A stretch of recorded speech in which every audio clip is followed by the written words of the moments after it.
വർഷങ്ങൾ കടന്നുപോയി. Caring ഹാർട്സിൻ്റെ official inauguration ceremony ദിവസം വന്നെത്തി. പുതിയ കെട്ടിടത്തിൻ്റെ ഇനാഗുറൽ പാർട്ടിയിലേക്ക് ഇന്ത്യയിലെയും ലോകമെമ്പാടുമുള്ള എല്ലായിടത്തെയും പ്രമുഖ ബിസിനസ് ട്രൈക്കോൺസ്, പൊളിറ്റീഷ്യൻസ് എല്ലാവരും എത്തിയിരുന്നു.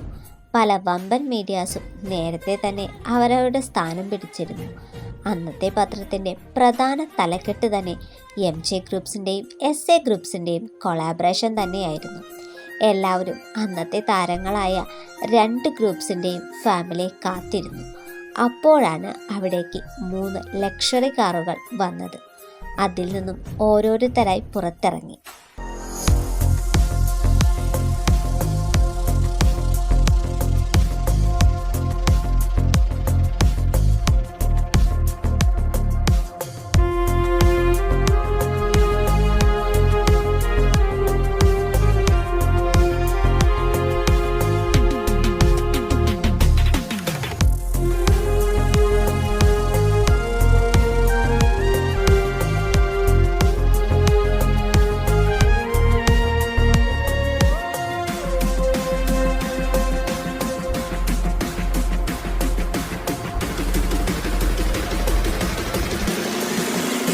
സാർ പുതിയ പ്രോജക്റ്റിനെ പറ്റി 2 വാക്ക്.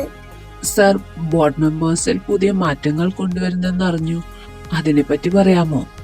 എല്ലാവരും ഒരുമിച്ച് കെട്ടിടത്തിൻ്റെ മുൻപിൽ വന്നു നിന്നു. മൈക്കിളും എബ്രഹാമും ഒരുമിച്ച് റിബൺ മുറിച്ച് ഇനാഗുറേറ്റ് ചെയ്തു. കെയറിംഗ് ഹാർട്സിൻ്റെ കോൺഫറൻസ് ഹാളിൽ പ്രസ് മീറ്റിംഗിനായി എല്ലാവരും ഒരുമിച്ച് കൂടി. Ladies and gentlemen, a warm good evening to all. ഒരുപാട് നാളുകളുടെ കാത്തിരിപ്പിന് ശേഷം ഞങ്ങളുടെ സ്വപ്നം പൂവണിയുകയാണ്. MJ ഗ്രൂപ്പ്സും SA ഗ്രൂപ്പ്സും നിങ്ങളുടെ മുൻപിലേക്ക് അവതരിപ്പിക്കുന്നു കെയറിംഗ് ഹാർട്സ്. ഈ പ്രോജക്റ്റ് നമ്മുടെ നാട്ടിലെ നിർധനരായ വ്യക്തികൾക്കുള്ള ഒരു ആശ്രയമാണ്. ഇവിടേക്കുള്ള അന്തേവാസികളെ നിയമിക്കുന്നത് അവരുടെ ആവശ്യങ്ങൾ പ്രമാണിച്ചാണ്. ഇതിനായി ഇന്ത്യയിൽ ഉടനീളമുള്ള എല്ലാ NGOകളുമായി ഞങ്ങൾ കൊളാബ് ചെയ്തിട്ടുണ്ട്. നമ്മുടെ നാട്ടിൽ പട്ടിണിയും കഷ്ടപ്പാടും ഒറ്റപ്പെടലും അനുഭവിക്കുന്നവർക്കായി ഞങ്ങൾ ഈ സംരംഭം സമർപ്പിക്കുന്നു. ഈ അസുലഭ നിമിഷത്തിൽ ഞങ്ങളോടൊപ്പം സന്തോഷം പങ്കിടാൻ വന്നു ചേർന്ന എല്ലാ അതിഥികൾക്കും എൻ്റെ ഹൃദയത്തിന്റെ ഭാഷയിൽ നന്ദി രേഖപ്പെടുത്തുന്നു. Thank you. പ്രിയ സുഹൃത്തുക്കളെ, എൻ്റെ ഉറ്റ സുഹൃത്തും ബന്ധുവുമായ മൈക്കിളിനൊപ്പം ഈ വേദി പങ്കിടാൻ സാധിച്ചതിൽ ഞാൻ ഇന്ന് ഒരുപാട് സന്തുഷ്ടനാണ്. ഞങ്ങളുടെ ഈ പുതിയ പ്രോജക്റ്റിന്റെ പാർട്ട്ണറാകാൻ വേണ്ടി ആഗ്രഹം പ്രകടിപ്പിച്ച നിങ്ങൾ ഓരോരുത്തർക്കും ഒരുപാട് നന്ദി. നിങ്ങളുടെ പിന്തുണയാണ് ഞങ്ങളുടെ ബലം. ഇത് ഇവിടം കൊണ്ട് തീരുന്നില്ല. വരും വർഷങ്ങളിൽ കെയറിംഗ് ഹാർട്സിന്റെ പല ബ്രാഞ്ചസും ലോകമെമ്പാടും കൊണ്ടുവരാനാണ് ഞങ്ങൾ ആഗ്രഹിക്കുന്നത്. അതിനും നിങ്ങളുടെ ഈ സ്നേഹവും സപ്പോർട്ടും ഞങ്ങൾ പ്രതീക്ഷിക്കുന്നു. നന്ദി, നമസ്കാരം. Good morning all. ഇന്ന് ഈ സുന്ദര നിമിഷത്തിൽ മറ്റൊരു അനൗൺസ്മെന്റ് കൂടി നടത്താൻ ഞാൻ ആഗ്രഹിക്കുന്നു. MJ ഗ്രൂപ്പ്സിന്റെ ഇന്ത്യൻ ബ്രാഞ്ചിന്റെ പുതിയ CEO ആയി മിസ്റ്റർ ജൂൺ ഏലിയാസ് ജോർജിനെ തെരഞ്ഞെടുത്തിരിക്കുന്നു.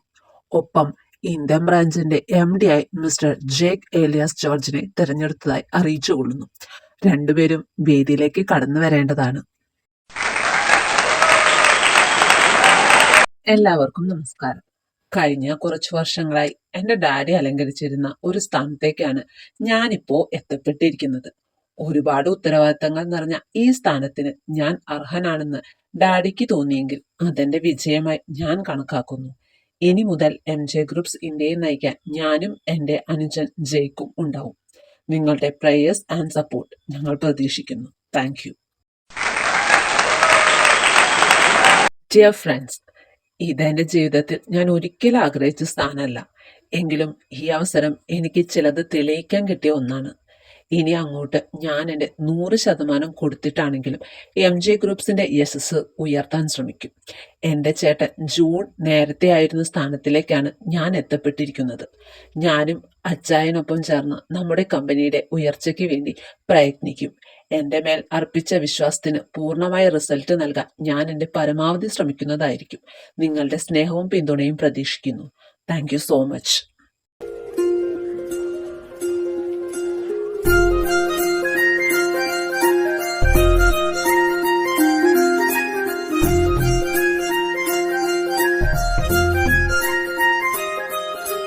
എല്ലാവരും ഓരോരുത്തരായി സംസാരിച്ചുകൊണ്ടിരിക്കുകയായിരുന്നു. എന്നാൽ തേയ ഒരിടത്തും മാറിയിരിക്കുകയായിരുന്നു. സിയോളിലെ കോളേജിൽ നിന്നും അത്യാവശ്യമായ ഒരു കോൾ അറ്റൻഡ് ചെയ്യുകയായിരുന്നു അവൾ. കോൾ വെച്ച് തിരിഞ്ഞപ്പോൾ പെട്ടെന്ന് ഒരാൾ അവളുടെ മുൻപിൽ വന്നു നിന്നു. ഹേ തേയ, മിഥുൻ, വാട്ട് എ സർപ്രൈസ്! നീ എന്താ ഇവിടെ? കമോൺ മാൻ, നീ നല്ല ആളാ. ഒരു വിവരവും പറയാതെ പോയി കളഞ്ഞല്ലോ. ഞാൻ നിന്റെ വീട്ടിൽ ചെന്നപ്പോ നീ പോയെന്ന് പറഞ്ഞു. അറ്റ്ലീസ്റ്റ് ഒന്ന് വിളിച്ചു പറഞ്ഞുകൂടായിരുന്നു? സോറിടാ, നെക്സ്റ്റ് ഡേ ഞങ്ങൾ എല്ലാവരും തിരികെ പോന്നു. പിന്നെ ഇന്നത്തെ പരിപാടിയുടെ തിരക്കായിരുന്നു. ഈ ഈവന്റിന്റെ ഇന്റീരിയർ ഡിസൈനും ചെയ്ത് ഞാനും ജിനി ചേച്ചിയും കൂടിയായിരുന്നു. എങ്ങനെയുണ്ട്? എന്തു പറയാൻ, റിയലി ബ്യൂട്ടിഫുൾ. നിന്നെ പോലെ. മോനെ, ഫ്ലേട്ടിങ് കുറച്ച് കൂടുന്നുണ്ടോ എന്നൊരു സംശയം. Hey, take it easy girl. By the way, you looking so gorgeous in this dress. Thank യുടാ. പിന്നെ നീ പറഞ്ഞില്ല, നീ എന്താ ഇവിടെ? ആക്ച്വലി ഞാൻ എൻ്റെ ഫാമിലി ബിസിനസിന്റെ കോ പാർട്ട്ണർ ആണല്ലോ. ബിസിനസ് റിലേറ്റഡ് ആയിട്ടുള്ള എല്ലാവർക്കും ഇൻവിറ്റേഷൻ വന്നിട്ടുണ്ട്. സോ ഡാഡി പറഞ്ഞു ഞാൻ പോവാൻ, അതുകൊണ്ട് വന്നതാ. അല്ല, നീ എന്താ ഇവിടെ മാറി നിൽക്കുന്നേ? ഓ, അത് ശരി. ഞാനൊരു കോൾ അറ്റൻഡ് ചെയ്യാൻ വന്നതാ. അവിടെ മ്യൂസിക്കിന്റെ ഒക്കെ ബഹളല്ലേ, അതാ ഞാൻ മാറി നിന്നെ. തേയ, പറയുന്നത് കൊണ്ട് ഒന്നും തോന്നരുത്. ഈ പാർട്ടിയൊക്കെ കാര്യം വെച്ചിട്ട് നീ മാറി നിൽക്കുന്നത് ഒട്ടും ശരിയല്ല. Come on, let's have A drink. അയ്യോ, എനിക്ക് വേണ്ട, ഞാൻ കുടിക്കില്ല. അത് പിന്നെ എനിക്കറിയാലോ. നീ വാ, നിനക്ക് ജ്യൂസ് എടുത്ത് തരാം. നമുക്ക് കൊച്ചു വർത്താനൊക്കെ പറഞ്ഞിരിക്കാം. എനിക്കാണേ ഇവിടെ വേറെ ആരെയും പരിചയമില്ല. ഡാഡി ഒറ്റ ഒരാ കാരണ ഞാൻ വന്നേ. എന്നെ ആരെങ്കിലും തിരക്കിയാലോ? ആരും തിരക്കാൻ പോകുന്നില്ല. നിന്റെ കയ്യിൽ ഫോൺ ഉണ്ടല്ലോ, അവര് വിളിച്ചോളും. എന്നാലും ഒരെന്നാലും ഇല്ല, നീ വന്നേ. മിഥുൻ തേയയും വിളിച്ചുകൊണ്ട് നേരെ ബാറിലേക്ക് പോയി. അവനൊരു വിസ്കിയും അവൾക്കൊരു സ്ട്രോബെറി മൊജിറ്റോയും പറഞ്ഞു. മിസ്റ്റർ ജിമിൻ, കുറെ നാളായി താങ്കളെ നേരിട്ട് കാണണമെന്ന് ആഗ്രഹം ഉണ്ടായിരുന്നു. ഇന്ന് കാണാൻ സാധിച്ചതിൽ ഒരുപാട് സന്തോഷം. എനിക്കും ഒരുപാട് സന്തോഷം. ഞങ്ങളുടെ ക്ഷണം സ്വീകരിച്ച് ഇവിടെ വന്നതിന് നന്ദി. എങ്ങനെ വരാതിരിക്കും? ഇത്രയും റെപ്യൂട്ടഡ് ആയിട്ടുള്ള സക്സസ്ഫുൾ ആയിട്ട് രണ്ട് കമ്പനീസ് തമ്മിലുള്ള പ്രോജക്റ്റ് അല്ലേ. മാത്രല്ല, നിങ്ങൾ തമ്മിലുള്ള ബന്ധം ബിയോണ്ട് ബിസിനസ് ആണല്ലോ. മിസ്റ്റർ ജിമിന്റെ വൈഫും വന്നിട്ടുണ്ടല്ലോ. എവിടെയാൾ? അവൾ ഇവിടെ ഉണ്ടായിരുന്നു. ചിലപ്പോ മോന്റെ അടുത്തായിരിക്കും. എങ്കിൽ ശരി, നിങ്ങൾക്ക് ഇനിയും ഗസ്റ്റുകളെ മീറ്റ് ചെയ്യാൻ കാണുമല്ലോ. Okay then. അവരോട് സംസാരിച്ചു കഴിഞ്ഞ ശേഷം ജിമിൻ ചുറ്റും നോക്കി. പറഞ്ഞ പോലെ തേയെ കാണുന്നില്ലല്ലോ. അവൾ ഇതെവിടെ പോയി? ജിമിൻ നേരെ ബാക്കിയുള്ളവർ നിന്നിരുന്ന ഇടത്തേക്ക് ചെന്നു. അപ്പോൾ അവർ ഭക്ഷണം കഴിക്കുകയായിരുന്നു. മമ്മി, തേയെ കണ്ടായിരുന്നോ? അവൾക്ക് അത്യാവശ്യമായി സിയോളിൽ നിന്നും ഒരു കോള് വന്നായിരുന്നു. ഇവിടെ ഫുള്ള് ബഹളായതുകൊണ്ട് ജെറിയെ കഴിപ്പിക്കാൻ ഞങ്ങളെ ഏൽപ്പിച്ചു പോയതാ. കുറെ നേരായി ഇതുവരെ തിരിച്ചു വന്നില്ല. ആണോ? ഞാനെങ്കി അവളൊന്ന് വിളിച്ചു നോക്കട്ടെ.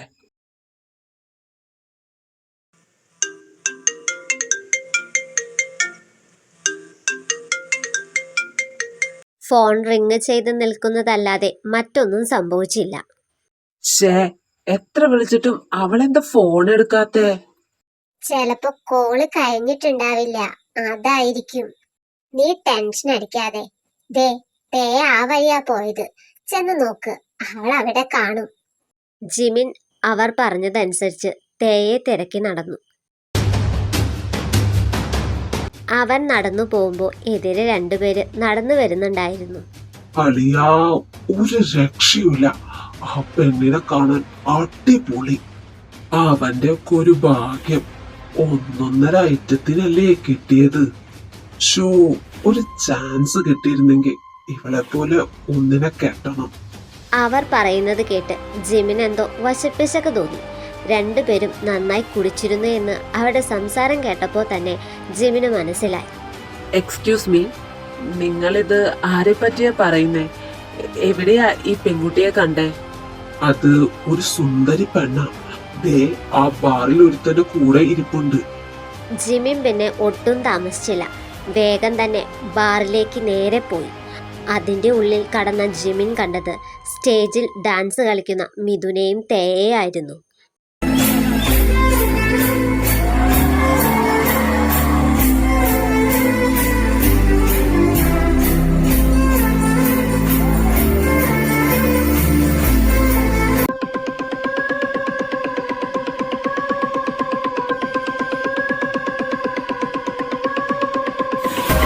എടാ, എന്ത് ധൈര്യം ഉണ്ടായിട്ടാടാ നീ എന്റെ ഭാര്യയെ കേറി പിടിക്കുന്നേ?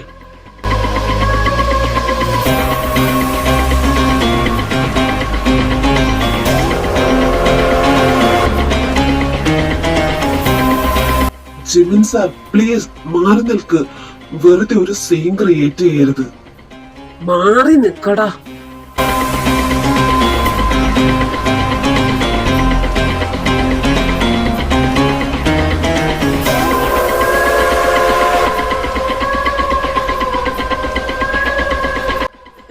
ജിമിൻ, താൻ വെറുതെ എന്നെ തല്ലണ്ട.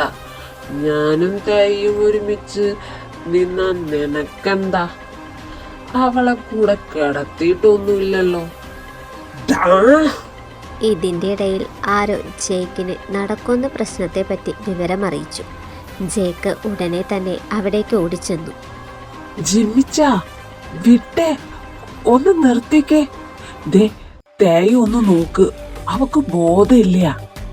ജേക്ക് പറയുന്നത് കേട്ട ജിമിൻ നേരെ തേയുടെ അടുത്ത് ചെന്നു. അവൾ അപ്പോൾ ഓരോ പിച്ചും വേയും പറയുന്നത് കേട്ടു. അവൾ കുടിച്ചിട്ടുണ്ടെന്ന് അവന് മനസ്സിലായി. ജിമിന് കാലിൽ നിന്നും ദേഷ്യം കയറി വരുന്നത് പോലെ തോന്നി. അവൻ പാഞ്ഞു ചെന്ന് ഒരു കുപ്പിയെടുത്ത് പൊട്ടിച്ച് മിഥുന് നേരെ ഓടിച്ചെന്നു. നീ എന്റെ തേക്ക് മദ്യം കൊടുത്ത് എന്ത് ചെയ്യാനാടാ പോയത്? കൊല്ലുവടാ നിന്നെ ഞാൻ. ജിമിൻ മിഥുന്റെ അടുത്തെത്തുന്നതിന് മുൻപ് തന്നെ ജേക്ക് അവനെ തള്ളി മാറ്റി. ജിമ്മിച്ച, നിങ്ങൾക്കെന്താ ഭ്രാന്തായോ? എന്താ എന്താ ഇതൊക്കെ? ഗാറ്റ്, ഇയാളെ വേഗം ഹോസ്പിറ്റലിൽ എത്തിക്ക്. പിന്നെ ബാക്ക് ഡോറിലൂടെ കൊണ്ടുപോയാൽ മതി. ഇവിടെ നടന്ന കാര്യം മറ്റൊരാൾ അറിയരുത്. ഇവിടെ ഉള്ളവർ നടന്ന കാര്യം പറഞ്ഞാൽ പിന്നെ നടക്കുന്നത് നിങ്ങൾ പ്രതീക്ഷിക്കാത്ത കാര്യങ്ങളായിരിക്കും. ജേക്ക് പറഞ്ഞതനുസരിച്ച് മിഥുനെ അപ്പോൾ തന്നെ അവിടെ നിന്നും കൊണ്ടുപോയി. ജിമിൻ ഭ്രാന്ത് പിടിച്ച പോലെ പൊട്ടിയ കുപ്പിയുമായി നിൽക്കുന്നത് കണ്ട് ജേക്കിന് ഭയമായി. ആരാടോ സോങ് ഓഫ് ചെയ്തത്? പാട്ടിടടാ, ഞാൻ ഡാൻസ് കളിക്കട്ടാ.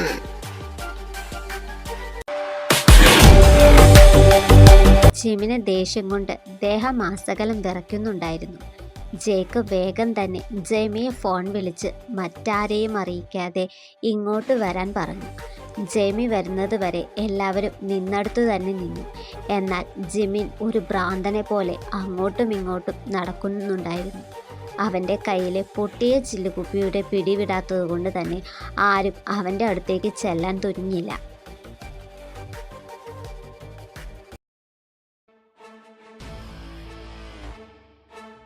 എന്റെ ദൈവമേ, എന്താ ഇവിടെ സംഭവിച്ചേ? കൂടുതലൊന്നും വിശദീകരിക്കാൻ സമയമില്ല. നീ വേഗം തേയെ കൊണ്ട് വീട്ടിൽ പോക്കോ. ദേക്കി, ആരെയും അറിയിക്കാൻ നിൽക്കണ്ട. ആരെങ്കിലും വിളിച്ച എന്തെങ്കിലും കാരണം പറഞ്ഞ് നിർത്തിയാ മതി. ജിമ്മിച്ചൻ എന്താ പറ്റിയേ? എനിക്കറിയില്ല.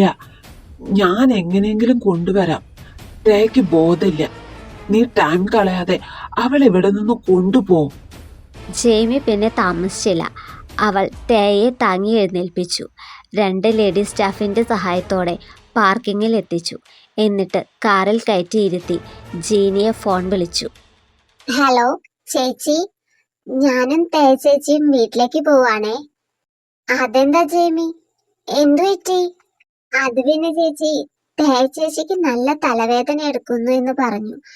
അതാ ഞാൻ പെട്ടെന്ന് കൊണ്ടുപോകുന്നേ. അയ്യോ, എങ്കിൽ ഞാൻ കൂടെ വരാം. വേണ്ട ചേച്ചി, നിങ്ങൾ എല്ലാവരും കൂടി ഒരുമിച്ച് വന്നാ മതി. ബാക്കിയുള്ളവരോട് കൂടി പറയണേ. ശരിയെങ്കിൽ. എന്താ മോളെ, ആരാ വിളിച്ചേ? ജെയ്മി ആന്റി, തേയ്ക്ക് നല്ല തലവേദനയെന്ന്, അവളെ കൊണ്ട് വീട്ടിലേക്ക് പോവാണെന്ന്. അയ്യോ, പെട്ടെന്ന് അവൾക്ക് എന്താ പറ്റിയേ? അറിയില്ല ആന്റി, എന്നോട് കൂടുതലൊന്നും പറഞ്ഞില്ല. ഞാൻ കൂടെ ചെല്ലട്ടെ എന്ന് ചോദിച്ചപ്പോ അതിന്റെ ആവശ്യമില്ലെന്ന് പറഞ്ഞു. സാറാ, പേടിക്കാതിരിക്കുന്നേ. ചിലപ്പോ ഈ ബഹളൊന്നും പരിചയമില്ലാത്തോണ്ടായിരിക്കുന്നേ. ഇതേ സമയം ബാറിൽ ജിമ്മി നിർത്താതെ കുടിച്ചുകൊണ്ടിരിക്കുകയായിരുന്നു. അവിടെ ഉണ്ടായിരുന്ന ഗസ്റ്റിനെയെല്ലാം ജേക്ക് നേരത്തെ തന്നെ പറഞ്ഞു വിട്ടിരുന്നു. അവൻ ജിമ്മിൻ്റെ അടുത്തിരുന്ന് അവനെ ശ്രദ്ധിക്കുകയായിരുന്നു.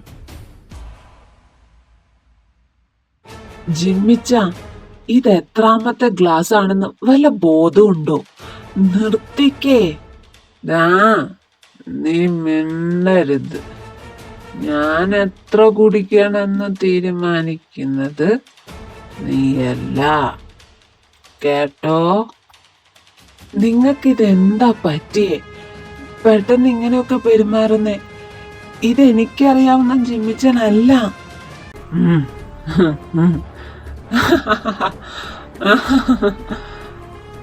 എടാ, നിനക്കൊന്നും എന്നെ ശരിക്കും അറിയില്ല. എന്റെ ശരിക്കുള്ള സ്വഭാവം പുറത്തെടുത്തിരുന്നെങ്കിൽ നീ ജീവനോടെ ഇരിക്കില്ലായിരുന്നു.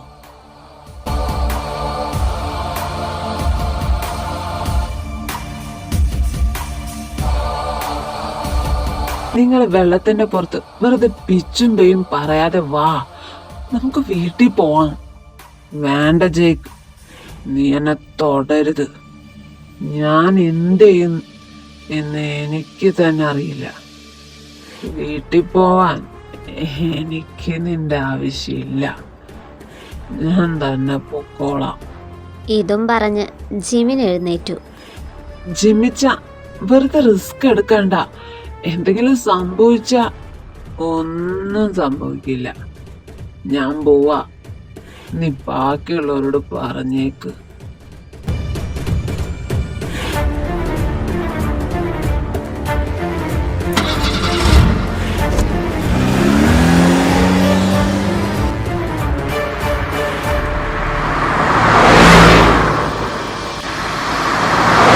ഞാനൊരു ആളുടെ ഡീറ്റെയിൽസ് അയച്ചിട്ടുണ്ട്. അവനെ പറ്റിയുള്ള മൊത്ത വിവരം എനിക്ക് ഉടനെ തന്നെ വേണം.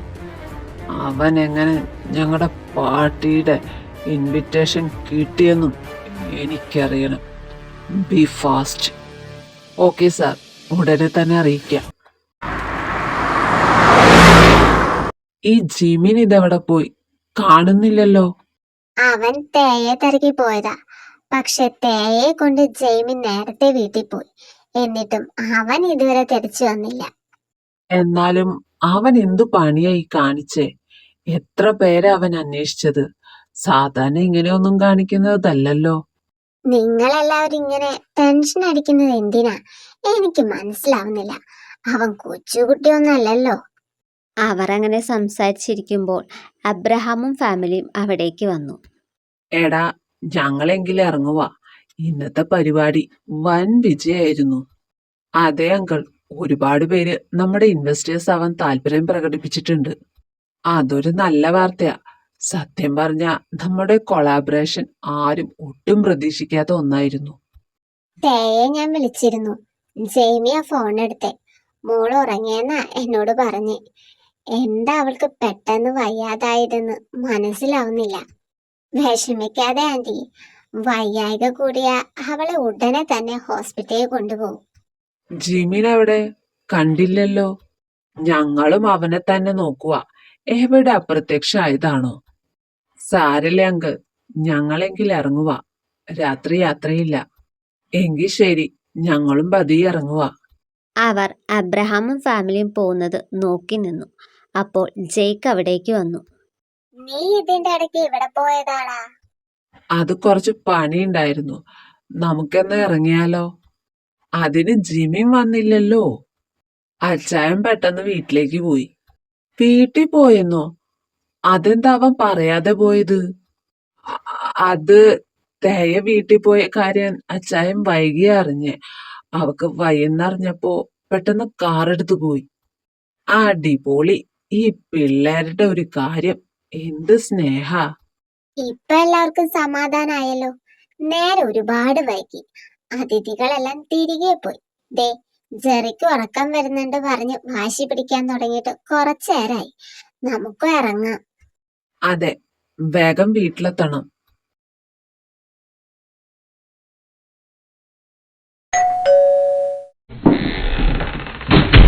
ആ, നീ ഉറങ്ങിയില്ലായിരുന്നോ? എവിടെ ജിമിൻ? അത് അവരുറങ്ങി. ഈ പിള്ളേർക്കൊന്ന് വിളിച്ചു പറഞ്ഞ എന്താ? ആ, എന്തായാലും എല്ലാവരും പോയി കിടക്ക്. ജെയ്മിയെ കണ്ടപ്പോൾ അവൾ വിളറി വെളുത്ത് വിയർത്ത് വിറയ്ക്കുന്നുണ്ടെന്ന് ജെയ്ക്കിന് മനസ്സിലായി. അവൻ എല്ലാവരും പോയി കഴിഞ്ഞപ്പോൾ അവളെ തട്ടി. എന്താടി, എന്താ പറ്റി? നീ എന്താ ഇങ്ങനെ പേടിച്ചു നിൽക്കുന്നേ? ജെയ്മി പൊട്ടിക്കരഞ്ഞുകൊണ്ട് ജെയ്ക്കിനെ കെട്ടിപ്പിടിച്ചു. എടാ ജിമ്മിച്ചൻ, ജിമ്മിച്ചൻ, ജിമ്മിച്ചൻ എന്താ? ജിമ്മിച്ചൻ ചേച്ചിയും കൊണ്ട് എങ്ങോട്ടോ പോയി. ഏ, നീ എന്താ ഈ പറയുന്നേ? അവരെവിടെ പോയെന്ന് നീ ഒന്ന് തെളിച്ചു പറ. വീട്ടിലെത്തിയ ശേഷം ജെയ്മി തേയെ നേരെ ലിവിംഗ് റൂമിൽ കൊണ്ടിരുത്തി. ഷോ, ആ ഹാങ് ഓവറിനുള്ള മരുന്ന് ഞാൻ എവിടെയാ കൊണ്ടുവച്ചേ? ജെയ്മി റൂമിൽ പോയി മരുന്നും അടുക്കളയിൽ നിന്ന് ഒരു ഗ്ലാസ് വെള്ളവും എടുത്തു കൊണ്ടുവന്നു. അവൾ തേയെ അടുത്ത് വന്നിരുന്ന് അവളെ തട്ടി വിളിച്ചു. ചേച്ചി, ആ വാ ഒന്ന് തുറന്ന് ഈ മരുന്ന് കഴിച്ചേ. പാതി മയക്കത്തിലായിരുന്ന തേയ ജെയ്മി പറഞ്ഞതനുസരിച്ച് മരുന്ന് കഴിച്ചു. വീണ്ടും മയക്കത്തിലേക്ക് പോയി. ഒന്ന് ഉറങ്ങി എഴുന്നേൽക്കുമ്പോ ശരിയാകുമായിരിക്കും. ജിമ്മിച്ചായം വരുമ്പോ ചേച്ചി എടുത്തുകൊണ്ട് റൂമിൽ പോവും. വിളിക്കാൻ നിൽക്കണ്ട, ഞാനൊന്ന് അവരെ വിളിച്ചു പറയട്ടെ. ജെയ്മി ആ സമയം കൊണ്ട് ഡ്രസ്സെല്ലാം മാറി ജീനയെ വിളിച്ച് വിവരം പറഞ്ഞു. തന്നെ കാണാതെ ബെഞ്ചമിൻ അന്വേഷിക്കുന്നുണ്ടാവുമെന്ന് അവൾക്കറിയാമായിരുന്നു. തൽക്കാലം അവനോട് ജെയ്ക്കൊന്നും പറയാതെ സത്യം പറയണ്ട എന്നവൾ തീരുമാനിച്ചു. ഏകദേശം 1 മണിക്കൂർ കഴിഞ്ഞപ്പോൾ ഒരു കാർ പുറത്ത് വന്നു നിൽക്കുന്ന ശബ്ദം അവൾ കേട്ടു. അവരിത്ര പെട്ടെന്ന് എത്തിയോ? വാതിൽ തുറന്ന ജെയ്മി കണ്ടത് വിയർത്തു കുളിച്ച് മദ്യത്തിന്റെ രൂക്ഷഗന്ധത്തിൽ മുഴുകി നിൽക്കുന്ന, കണ്ണുകൾ ചുവന്ന് വിറച്ചു നിൽക്കുന്ന ജിമിനെയായിരുന്നു. ആദ്യമായി തൻ്റെ സ്വന്തം ചേട്ടനെ ഈ അവസ്ഥയിൽ കണ്ട ജെയ്മിക്ക് ദേഹമാസകലം ഭയം അരിച്ചു കയറി. ജിമ്മിച്ചാ, എന്താ ഇത്? അവളെവിടെ?